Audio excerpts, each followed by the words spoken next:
Everyone, welcome back তোমাদেরকে আরও একবার ম্যাডি দ্য গোল্ডেন চ্যানেলে। আশা করি তোমরা সবাই খুব ভালো আছো, আমরাও ভীষণ ভালো আছি। আজকের এই ভ্লগটাতে তোমাদের সঙ্গে একটা পেট ফ্রেন্ডলি উইকেন্ড ডেস্টিনেশন কলকাতার কাছাকাছি মন্দারমণিতে একটা পেট ফ্রেন্ডলি প্রপার্টির কমপ্লিট ডিটেলস নিয়ে এই ভ্লগটা থাকবে। ম্যাডি মাইলোকে এই প্রপার্টিটাতে তোমরা দেখতে পাবে না। এই ট্রিপটাতে ম্যাডি মাইলো আমার সঙ্গে ট্রাভেল করেনি, আমি এটা আমার অফিস কালিগসদের সাথে ট্রাভেল করেছিলাম।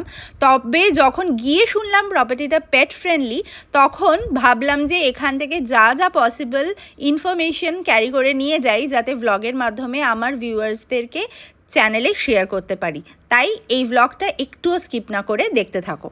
যারা উইকেন্ড ট্রিপ প্ল্যান করছো পেট নিয়ে, আশা করি ভিডিওটা তাদের জন্য ইউজফুল হবে।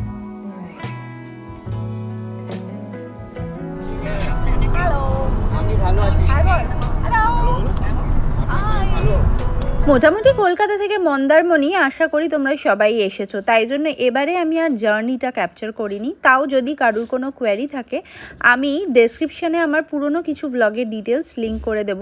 কলকাতা থেকে মন্দারমণি আসার জার্নিটা সেখানে তোমরা দেখতে পেয়ে যাবে। তবে একটা ইম্পর্ট্যান্ট ইনফরমেশন বলে দিই, তোমরা যদি মন্দারমণিতে মোহনার দিকের প্রপার্টিগুলো ডিসাইড করো, মোটামুটি যেগুলো একটু রিসর্ট টাইপের প্রপার্টি, সেগুলো সবই কিন্তু মোহনার কাছাকাছি রয়েছে। এর আগে আমরা সি স্টার ভিজিট করেছিলাম, সেটাও মোহনার কাছে। তো মোহনার রুটের প্রপার্টিগুলোর জন্য আমি ডেফিনেটলি সাজেস্ট করব, তোমরা কিন্তু একদমই কোনোভাবেই ওই চাউলখোলা দিয়ে এন্ট্রি করো না। ওই রাস্তাটা এক তো প্রচণ্ড ন্যারো, আর প্লাস রোড কন্ডিশনও খুব একটা ভালো না। মোহনার দিকে যাওয়ার জন্য যে রাস্তাটা রয়েছে একদম সোজা, চাউলখোলা থেকে সোজা এগিয়ে আসবে, দেন একটা লেফট টার্ন পড়বে। ব্রিজ রয়েছে, নতুন ব্রিজ, যেটা আমরা ক্রস করলাম, সেটা কিন্তু যথেষ্ট ভালো। সময় মোটামুটি মন্দারমণি ডাইরেক্ট আসলে 5 ঘন্টার মতো লাগে, 4.5-5 ঘন্টা, আর 1 ঘন্টার কোলাঘাটে একটা হল্ট নিতে পারো। তো আমরা সকাল সকাল বেরিয়ে পড়েছিলাম, আর এখন ঘড়িতে ওই সময় বাজে মোটামুটি 12:30 মতো। আমরা পৌঁছে গেছি আমাদের আজকের রিসর্টে। নাম হচ্ছে এডিবি ক্যানভাস। এডিবি ক্যানভাস তোমাদেরকে এখন ঘুরে দেখাবো। আর যেরকমটা বললাম, এডিবি ক্যানভাস কিন্তু একটা পেট ফ্রেন্ডলি প্রপার্টি। হোটেলে বুকিং করার আগে ডেফিনেটলি তোমরা কিন্তু এদের রিসেপশনে কথা বলে কি ক্যাটাগরির রুম পেট ফ্রেন্ডলি সেটা চেক করে নিও, আর সেই রুম ক্যাটাগরিটাই বুকিং করো। ডাইরেক্ট হোটেলের সাথে বুক করতে পারো, বা যে কোনো booking site like Cleartrip বা মেক মাই ট্রিপ, এদের সাথেও বুকিং করতে পারো। হোটেলে মন্দারমণির আমি এটা নোটিস করেছি, সব হোটেলে হয়তো অনলাইনে মেনশন থাকে না যে পেট ফ্রেন্ডলি, কিন্তু হোটেলের সাথে চেক করলে কিন্তু ওনারা বলে দেয়। মন্দারমণিতে ওয়েস্ট বেঙ্গলে মানে কলকাতার আশেপাশে সব থেকে বেশি পেট ফ্রেন্ডলি প্রপার্টি কিন্তু তোমরা মন্দারমণিতেই পাবে। তাই জন্য মোটামুটি সমস্ত প্রপার্টি আমি এতদিনে যে কটা ভিজিট করেছি মেজরলি পেট ফ্রেন্ডলি হয়। তাই বুকিং করার আগে ডেফিনেটলি আগে একবার চেক করে নিও, যদিও রাইটিংয়ে না থাকে তাও ওনারা পেট অ্যালাউ করে। এটা একটা খুবই ইউজফুল ট্রিক, তোমরা এটা চেক করতে পারো। পেটসের জন্য অ্যাডিশনাল কোনো চার্জেস ওনারা আমাদেরকে বলেনি, রাদার মন্দারমণিতে বেশিরভাগ প্রপার্টিতেই অ্যাডিশনাল পেট চার্জেস বলে কিছু নেয় না। আর এখন আমরা চেক ইনের জন্য অপেক্ষা করছি। চেক ইন টাইমিং হচ্ছে ওনাদের ওই 1টা নাগাদ। আমরা একটু আধ ঘন্টা আগে পৌঁছে গেছি, রুম অ্যারেঞ্জ করে দিয়ে দেবে। সেই ফাঁকে আমি ভাবলাম একটু বাইরেটাও তোমাদেরকে ঘুরিয়ে দেখাই, যাতে তোমরা বুঝতে পারো এই রিসর্টটার আইডিয়াটা। বাইরে কিন্তু প্রচুর ওপেন স্পেস আছে, যেটা পেটস সঙ্গে আনলে আমরা সবসময় সবার আগে এটাই দেখার চেষ্টা করি যে ওপেন স্পেস এক্স্যাক্টলি কতটা আছে, যাতে ওরা ঘুরে ফিরে বেড়াতে পারে। তো ওপেন স্পেস প্রচুর রয়েছে। তবে এই প্রপার্টির আমি বলবো, আমরা যে রুম ক্যাটাগরিটা নিয়েছিলাম সেগুলো হচ্ছে ওই একটা পুল ভিলার মতো, আমি তোমাদেরকে দেখাবো। তার থেকে কিন্তু অনেক বেটার এই বিল্ডিং রয়েছে সামনেই, যেটাতে একদম 2তলা বা 3তলার রুমগুলো নিলে তোমরা একদম রুম থেকেই সমুদ্র দেখতে পাবে। প্লাস ওদের এই গেটটা দিয়ে সোজা বেরিয়েই হচ্ছে সামনে রুম। এই যে সামনের বিল্ডিংগুলো, এগুলো থেকে কিন্তু তোমরা একদম সমুদ্র টপ ফ্লোরের রুমগুলো নিলে একদম রুম ব্যালকনি থেকেই দেখতে পাবে। আমাদের রুমগুলো ব্যাক সাইড ছিল, আর ব্যাক সাইড হওয়ার দরুন আমাদেরকে বেরিয়ে এসে গ্রাউন্ড ফ্লোরের রুম ছিল, বেরিয়ে এসে ওয়াক করে এখান থেকে সমুদ্র দেখতে হচ্ছিল। এই লবি এরিয়াটা, এটা বেসিক্যালি ওদের যে বাগান এরিয়াটা, গার্ডেন এরিয়াটা, এখানে প্রচুর কিছু বানানো রয়েছে বাচ্চাদের জন্য, বসার, সিটিং সব কিছু। আর এই সামনের এই কেজ মতো যে এরিয়াটা দেখতে পাচ্ছ, এখানে রয়েছে হচ্ছে প্রচুর খরগোশ। এখানে ওদের কিন্তু নিজস্ব ইনহাউস ডগস রয়েছে। তবে অনেকে তোমরা কমেন্ট করো স্ট্রে ডগস কি প্রিমাইসেসের ভেতর রয়েছে। আমরা অনেস্টলি এক রাত ছিলাম, আমরা কিন্তু দেখিনি। এটা প্রোটেক্টেড, মানে দরজা বন্ধ থাকে, তো স্ট্রে ডগস ভেতরে নেই। তবে মন্দারমণিতে বিচে যে ডগসরা থাকে তারাও যথেষ্ট ফ্রেন্ডলি হয়। আমি জানি না, মন্দারমণিতে কিছু তো একটা ব্যাপার আছে। মোটামুটি সব রিসর্ট ফ্রেন্ডলি, পেট ফ্রেন্ডলি, ডগসরাও পেট ফ্রেন্ডলি, আর পেটসের মেনু টেনু সব কিছু পাওয়া যায়। ওভারঅল মন্দারমণি প্রথমবার যদি তোমরা পেটস সঙ্গে প্ল্যান করো, আমার মতে মন্দারমণি একটা পারফেক্ট উইকেন্ড ডেস্টিনেশন হতে পারে। ডগসরা যদি বিচ ভালোবাসে, জল ভালোবাসে, তাহলে ওদের জন্য এর থেকে ভালো অপশন কলকাতার কাছে আর কিছু হতেই পারে না। এডিবি ক্যানভাস কিন্তু অনেকটাই মন্দারমণির যেটা মেন বিচ তার থেকে অনেকটাই মোহনার দিকে, যার ফলে তোমাদের এই দিকটাতে একটু প্রিমিয়াম রেঞ্জের প্রপার্টিগুলোই থাকবে। আমাদের এইটার পার রুম প্রাইস পড়েছিল 4500।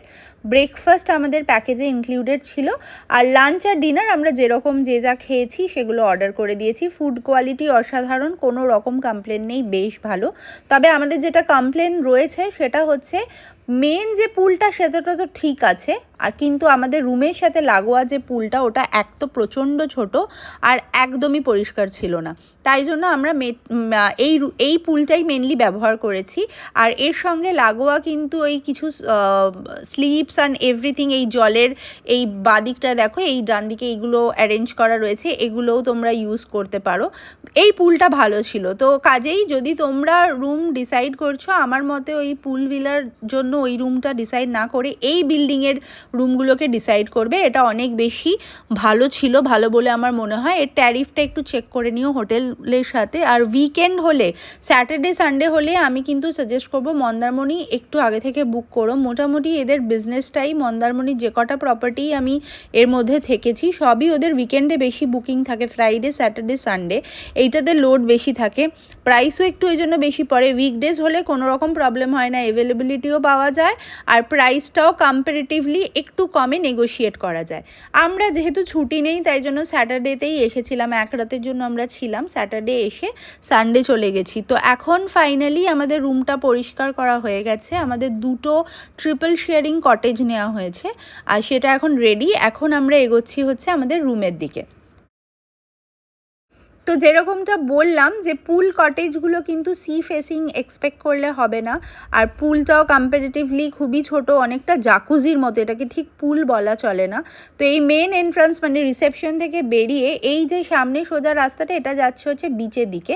আর এই ডান হাতে যে কটেজেসগুলো দেখতে পাচ্ছ এগুলোই ওনারা ওই পুল ভিলা টাইপের বলছে। তো এখান দিয়ে এন্ট্রান্স রয়েছে, বাদিক ডান দিক করে 4-5টা এরকম কটেজেস রয়েছে। তো আমরা দুটো ট্রিপল শেয়ারিং কটেজ নিয়েছিলাম, ডাবল শেয়ারিংয়েরও অপশন রয়েছে। এইটা হচ্ছে এরিয়া, এইখানে একটা ছোট ছোট পুল মতো করা আছে। আর আমাদের এই রুমটা তোমাদেরকে চলো একটুখানি রুমের একটা গ্লিমস দিই। রুমটা মোটামুটি ঠিকই আছে সাইজে, যদিও একটু ছোট, তবে হ্যাঁ খুব একটাও ছোট নয়। এই রকম একটা মিরর ইউনিট, সাথে লাগোয়া ওয়ার্ড্রব, একটা সিটিং ইউনিট, সাথে একটা টিভি, এসি তো ডেফিনেটলি। ট্রিপল শেয়ারিং, একটা ডাবল সাইজ, একটা সিঙ্গল বেড, এরকম শেয়ারিং। ফ্লোর বেডিং কিন্তু নয়, প্রপার 3টে বেড।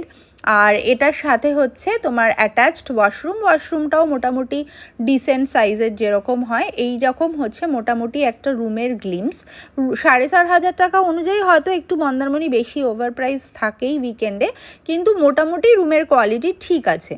এইবারে চলে আসি যেটা মেন, খুবই সুন্দর, সেটা হচ্ছে এই ঝাউবনে ঘেরা একটা এন্ট্রান্স, যেটা তোমাদের ওপেন ফর সমুদ্র। যদিও এদিকটাতে সমুদ্র অনেকটাই শান্ত, বিকজ মোহনার কাছাকাছি, বুঝতেই পারছো জলের তেজ অতটা এমনিও মন্দারমণিতে নেই। তবে যেটা খুব ভালো লাগবে সেটা হচ্ছে অসম্ভব সুন্দর এই ভিউটা, মানে জাস্ট বেরিয়েই যে কোনো সময়, দিনের যে কোনো সময়ই তোমরা চলে আসতে পারো এই অসম্ভব সুন্দর ভিউটা। এখানে টোটো ছিল, তোমরা যদি চাও মোহনাতেও যেতে পারো, আমরা যাইনি, আমরা এখানেই এনজয় করেছি। এই জায়গাটা কিন্তু অনেকটাই শান্ত, নিরিবিলি, খুব বেশি লোকজন আমরা পাইনি। যদি তোমরা এরকম নিরিবিলি জায়গা ভালোবাসো তাহলে আমার মনে হয় এই লোকেশনটা তোমাদের ভালো লাগবে। দুপুরবেলা বেশ কিছুটা পাওয়ার ন্যাপ নিয়ে তারপরে বিকেলবেলার অ্যাম্বিয়েন্সটাও কিন্তু অসাধারণ ছিল।